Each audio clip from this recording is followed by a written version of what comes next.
मोठी बातमी सध्या समोर येते। तपोवन वृक्ष छाटणी विरोधात सयाजी शिंदे हे उतरल्याचं पाहायला मिळतंय। त्यामुळे तपोवनातील झाडं 1800 झाडं ही आगामी सिंहस्थ कुंभमेळ्याच्या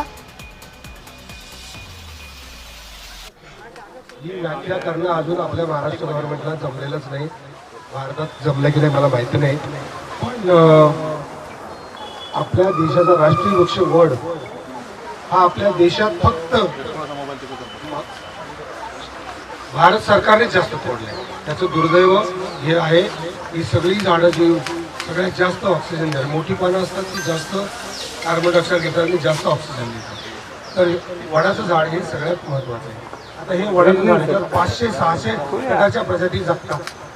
आता अशी झाडं तोडली आणि हे शासनाने जरा चुकी केली, चुकून त्याच्यात फुल्या मारल्या, माफ नाही। तुम्ही आम्ही ही जरा छोटी छोटी झाडं करतोय, माफ नाही।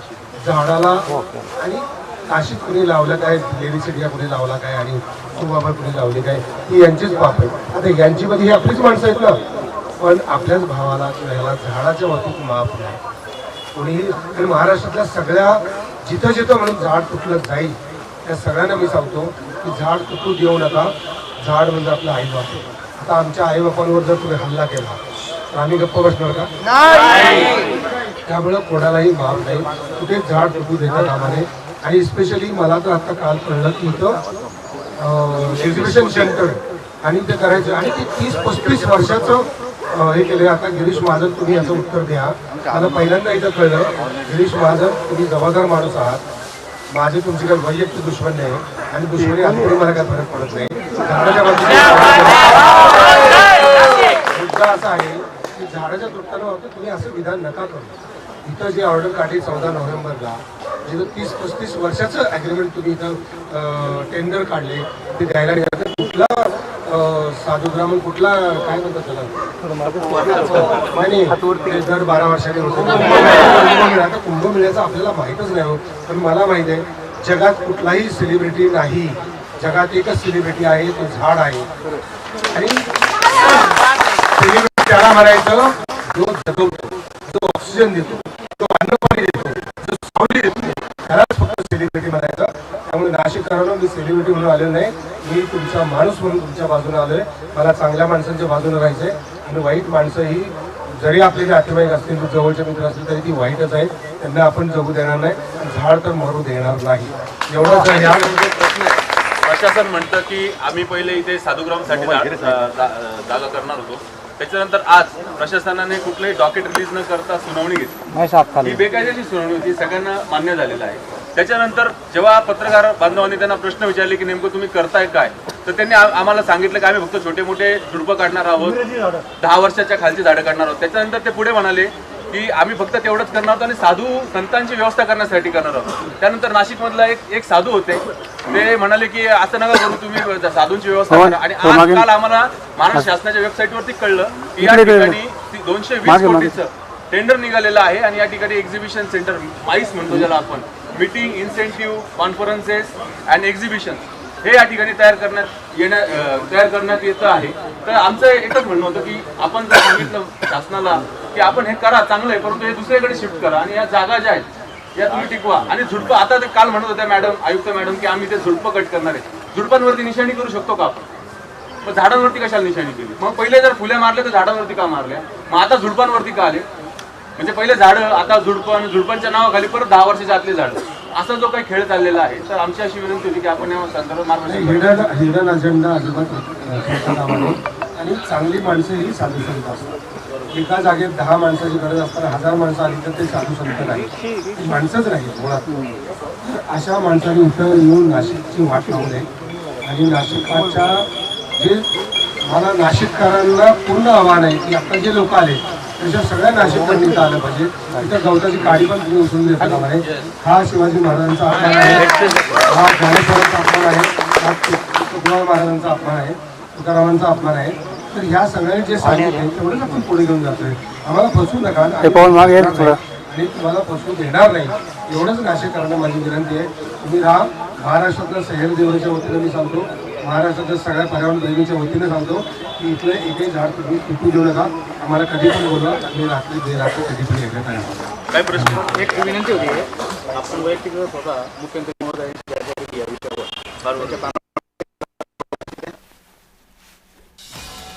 तर अभिनेते सयाजी शिंदे हे तपोवनात उतरलेले, यावेळी एकही झाड इथलं तोडू देणार नाही असा थेट इशारा सयाजी शिंदे यांनी दिलेला आहे. ज्या पद्धतीनं आज नाशिककरांनी आंदोलनात सहभागी घेतला, तर सगळ्या नाशिककरांना आवाहन करतो की मोठ्या संख्येने या आंदोलनात उपस्थित राहून या वृक्षतोडीला विरोध करावा असं आवाहनही अभिनेते सयाजी शिंदे यांनी केल्याचं पाहायला मिळतंय. तर साधुग्रामसाठी तपोवनातील 1800 झाडं तोडण्याचा निर्णय महानगरपालिकेनं घेतला आणि याच निर्णयाविरोधात आता राजकीय नेत्यांसोबतच कलाकार मंडळी मोठ्या संख्येनं या आंदोलनात सहभागी होत असल्याचं पाहायला मिळतंय. नाशिकच्या तपोवनातील या जागेवर वृक्षतोडीचा वाद हा चिघळलेला असतानाच आता महापालिका प्रशासन आणखी एका नव्या वादात सापडताना पाहायला मिळतंय. ज्या ठिकाणी हे साधुग्राम उभं राहायचंय त्याच ठिकाणी एक मोठं एक्झिबिशन सेंटर उभारण्याचं टेंडर पास झाल्याची माहितीही यावेळी देण्यात आली आहे.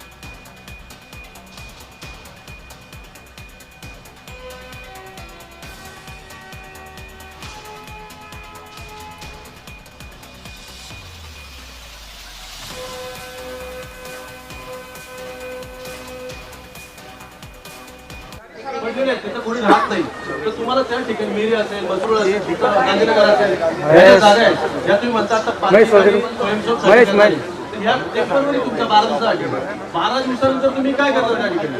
त्या ठिकाणी तुम्ही एक्झिबिशन सेंटर तुमचं जे काही तुम्ही माहिती हे करणार आहे तुम्ही त्या ठिकाणी बांधणार. पण तपोवन झाडं तुम्ही का बंद नसते करता? आणि आमच्या सर्व नाशिककरांचीच भावना आहे, नाशिककर जेवढे सगळे जेवढे नाशिककर जमले पत्रकार असतील पुढच्या सगळ्यांचीच भावना आहे की नाशिक शहराचं जे नाक आहे, नाशिक शहराची शान आहे ते तपोवन आहे. आणि तपोवनामधलं वन आहे आम्ही कदापि नष्ट करणार नाही, करू देणार नाही. जर कोणी करणार असेल तर त्याला पहिले कुराट आमच्या सर्व समस्त नाशिककरांच्या अंगावर चढवावं लागेल आणि तर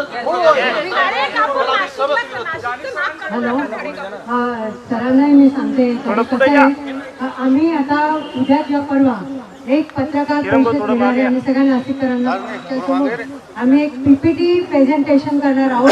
त्याच्यामध्ये शासनाने कशा प्रकारे आपल्याला फसवण्यात आलेलं आहे, कारण की ही जी जागा आहे ही छोटे झुडपं असू दे मोठे झुडपं असू दे, परंतु ही साधुग्रामसाठी नाहीच आहे. इथे साधूंना बसवण्यात येणार नाहीये. इथे माईसचा हब हा इथे होणार आहे आणि या पद्धतीचे म्हणजे या प्रकारामध्ये जे जे आमच्याकडे कागदपत्र आहेत ते कागदपत्र आम्ही इथे PPT प्रेझेंटेशन करणार आहोत, लवकरच हे करणार आहोत. हे मी सरांनाही सांगितलं आहे.